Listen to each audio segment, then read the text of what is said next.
Video করে রাখছি, তুমি এই গানে ছেড়ে দিও। উপরে আবার ইয়ে দিয়েছে, দেখেছিস কি বলতে এগুলো? খোয়া খোয়া। হ্যাঁ বাবা পোলাও দিচ্ছে তো।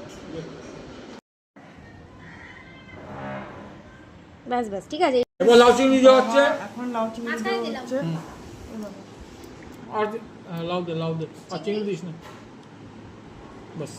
তো গাইস এই যে বাবা কি স্যালাড বানিয়েছে দেখতে পাচ্ছ, অনেক সুন্দর। আর দেখেছিস তো এটা?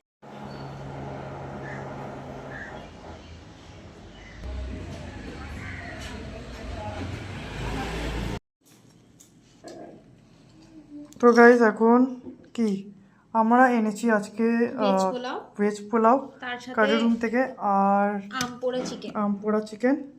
এখন দারুণ লাগবে তৃপ্তি ভরে খেতে। তো চলো, তো এই যে গাইস এখানে আছে আমাদের special fried rice, I mean veg fried rice, বা বলতে পারো মিক্সড ফ্রাইড রাইস, কারণ সব সবজি আছে। খাওয়া হবে কি দিয়ে? আম পোড়া চিকেন দিয়ে। আর ফ্রাইড রাইসটা গাইস কারি রুমের ফ্রাইড রাইসটা আলাদা। ধনিয়া পাতলাটা দেখো।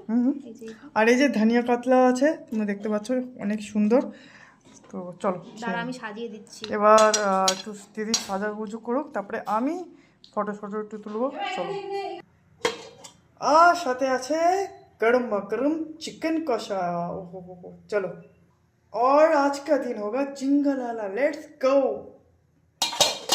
তো গাইস এই যে বাবা হচ্ছে লাউ চিংড়ি। লাউ চিংড়ির ব্যাপারে একটু বলো, কিছু বলতে চাও?